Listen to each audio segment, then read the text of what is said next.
Hello guys, welcome to my mini blog channel. তো আজকে আমি আবারও নিয়ে চলে এসেছি আমার নতুন একটা মিনি ব্লগ। তো এই ব্লগের মধ্যে দেখাবো আমি আমার আজকের দুপুরবেলাও ঠিক বলা যাবে না, এই মোটামুটি 9:30 থেকে 12:30টার মধ্যে আমি যা যা করেছি সেইগুলো, ঠিক আছে। তো অবশ্য বলতে গেলে আজকে মা আমাকে রান্নাঘরের বেশিরভাগ কিছুই দায়িত্বটা দিয়েছে। যেমন এখানে হচ্ছে রান্না করার তার আগে সকালের বাজার, ঠিক আছে। তো আমি বলতে গেলে অত বাজার টাজার করি না, কিন্তু মাঝে মাঝে যখন ইচ্ছা হয় তখন আমি চাই। তো আজকে যেমন গিয়ে আমি আজকের দিনটার মতন বাজার টাজার করে এনেছি, তবুও যেন এটা মনে হয় যেটা আমার কাল পরশু লেগে যেতে পারে, ঠিক আছে। তো আমার তো আইডিয়া নেই, তবে মা যেরকম বলেছে আমি সেরকমই শুনেছি। তো এখানে আমি যা যা এনেছি, মাছ, মাংস, তো তারপর এখানে এনেছি কুমড়ো, পটল, আদা, রসুন, টমেটো, ধনেপাতা, ঠিক আছে।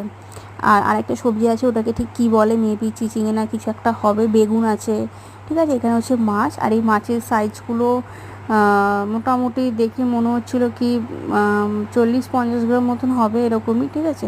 1.5 কিলো মতন ওখানে মাছ ছিল। আর মাংসও এনেছি। মাংসটা বলতে গেলে অতটা আনা হয়নি, কারণ আমি বলতে গেলে অতটা মাছের আমি অতটা খাই না। বাঙালি হলে কি হবে, ঠিক আছে। আমি অতটা মাছ খাই, কিন্তু অতটাও আমার প্রিয় আমি নই, ঠিক আছে। আমি বলতে চিকেন, মাটন এইসব বেশি খাই। তো আমার জন্য কম করে হলেও আমি ওখানে চিকেন এনেছি। এটা বেশি হবে না, এটার দাম 50 টাকা মতন, ঠিক আছে। এবার কত গ্রাম, এখানে কত গ্রাম হবে, এখানে মেবি এখানে 150 থেকে 200 গ্রামের মতো এইটা আছে, ঠিক আছে। তো এইবার এখানে দেখিয়ে নিলাম মাছ আর মাংস। তো আজকে রান্নাটা কী হবে দুপুরে সেটা বলে দিই। তো আমাদের আজকে লাঞ্চে হচ্ছে রান্নাটা করছি আমি, ভাত আর হচ্ছে আলু পটলের একটা সবজি, ঠিক আছে। তো আলু পটল আমি কী করে কী রান্না করি না করি সেটা তো তোমাদেরকে দেখাতে পারলাম। তো অন্যদিন তোমরা যদি দেখতে চাও আমার রান্নার ভিডিও, তো আমাকে নিশ্চয়ই তোমরা কমেন্ট করে জানিও, আমি যথারীতি চেষ্টা অনুযায়ী বানিয়ে তোমাকে দেখাবো।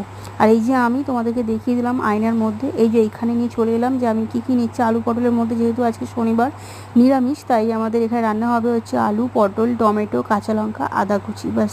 পুরোপুরি একদম বলতে গেলে নিরামিষভাবেই রান্না করবো। আর যা যা লাগে ওখানে ওইগুলো দেখালাম না, তবু বলে দিচ্ছি: হলুদ গুঁড়ো, লঙ্কার গুঁড়ো, চিনি, নুন, একটু ভাজা মশলা বলতে যেখানে জিরে, ধনে, শুকনো লঙ্কা, গরম মশলা, ফোড়ন দিয়ে শুকনো কলাই ভেজে যেটাকে গুঁড়ো করে যেটা দেয় সেটার কথাই বলতে চাইছি আমি। আর এখানে রান্নাঘরের অবস্থা বলতে গেলে পুরোপুরি খারাপ। তো আমি আরেকটা কথাও বলতে ভুলে গেলাম, সেটা হচ্ছে এটা হচ্ছে আমাদের আমার আজকের ভিডিওর পার্ট 1, ঠিক আছে। তো পার্ট 2টা আসবে ঠিক বিকেলবেলার মধ্যেই।